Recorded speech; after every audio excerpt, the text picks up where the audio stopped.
નમસ્કાર, આપ જોઈ રહ્યા છો યુટીસી ન્યૂઝ।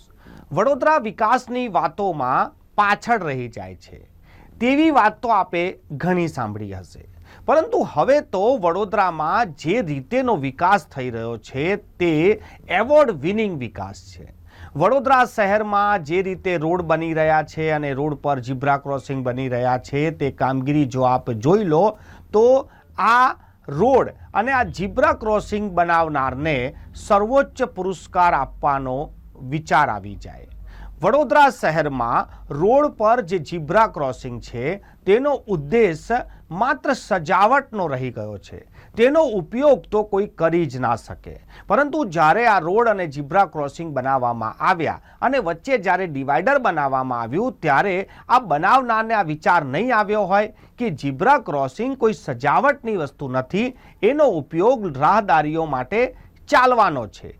આ ઝીબ્રા ક્રોસિંગ પર જ્યારે કોઈ રાહદારી ચાલી જ ના શકે તો પછી આ ઝીબ્રા ક્રોસિંગ બનાવવાનો હેતુ શું? આ ઝીબ્રા ક્રોસિંગ બનાવવાની પાછળ નાણાં પણ ખર્ચ થયા હશે, વિચાર પણ સારો હશે, પરંતુ જે આનો ઉપયોગ જ ના થઈ શકે તો પછી આ બનાવવાની પાછળનું કારણ શું? આ તમામ સવાલો આ કામગીરી જોઈને ઉઠી રહ્યા છે। વડોદરા શહેર વિકાસમાં પાછળ ગયું છે આ વાત વડોદરા વાસીઓની સાથે સાથે રાજ્યના મુખ્ય પ્રધાન પણ કહી ચૂક્યા છે, પરંતુ સત્તાધીશો કોઈ પણ વાતને ગંભીરતાથી લઈ નથી રહ્યા અને જ્યારે ગંભીરતાથી લે છે અને વિકાસનું મન બનાવે છે તો અધિકારીઓ એવું કામ કરી બતાવે છે કે જે માથું શરમથી ઝૂકી જાય। વડોદરા શહેરમાં જ્યારે પણ કોઈ વિકાસના કામો થાય તો તેમાં કોઈ પણ પ્રકારની એન્જિનિયરિંગ ટેકનોલોજી કે પછી આગામી દૂરદર્શિતા દેખાતી નથી, બસ બતાવવા માટેના કામ થઈ જાય છે। અમે આ જે દ્રશ્યો બતાવી રહ્યા છે તે કાલા ઘોડાના છે। વડોદરા પાસે આવેલ, વડોદરાની મધ્યમાં આવેલા આ કાલા ઘોડાનો જે આ વિસ્તાર છે, જે સર્કલ છે, ત્યાં ડિવાઈડર બનાવવામાં આવ્યું છે। ડિવાઈડરની આજુબાજુમાં ઝીબ્રા ક્રોસિંગ આપવામાં આવ્યું છે। કોઈ રાહદારીએ આ ઝીબ્રા ક્રોસિંગ પર ચાલીને ટ્રાફિક સિગ્નલ પર રોડ પાર કરવો હોય તો કેવી રીતે કરે? કેમ કે ઝીબ્રા ક્રોસિંગ જ્યાં સમાપ્ત થાય છે ત્યાં તો મોટી રેલિંગ લગાવી દેવામાં આવી છે। હવે શું કોઈ રાહદારી આ ઝીબ્રા ક્રોસિંગ પર ચાલીને રેલિંગ પર ચડીને રેલિંગને કૂદીને ડિવાઈડર ક્રોસ કરીને અને ફરી ઝીબ્રા ક્રોસિંગ પર ચાલશે? આ પ્રકારની ગતિવિધિ માત્ર હિન્દુસ્તાનમાં જ થઈ શકે છે અને એ પણ ખાસ કરીને વડોદરા અને ગુજરાતમાં થઈ શકે છે। આવી એન્જિનિયરિંગનો નમૂનો વડોદરાવાસીઓ જ કરી શકે છે અને વડોદરાની જે સત્તામાં બેઠેલા લોકો છે એ જ કરી શકે છે। આપ કલ્પના કરો કે તમારે આ રોડ ક્રોસ કરવો છે તો તમે કેવી રીતે કરશો?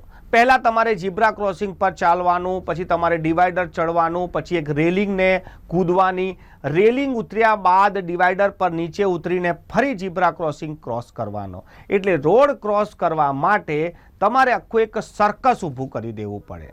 જો તમારામાં કૂદવાની તેવડ ના હોય તો તમે રોડ ક્રોસ ના કરી શકો। એક સામાન્ય વ્યક્તિ, એક વૃદ્ધ વ્યક્તિ, એક મહિલા, એક બાળક આ ઝીબ્રા ક્રોસિંગ કેવી રીતે કૂદી શકે?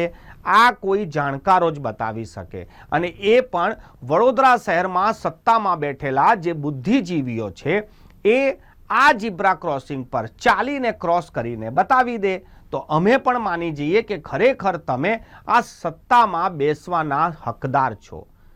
આપ વિચાર કરો કે જનતાના ટેક્સના નાણાંને કઈ રીતે વેડફાટ કરવામાં આવી રહ્યો છે।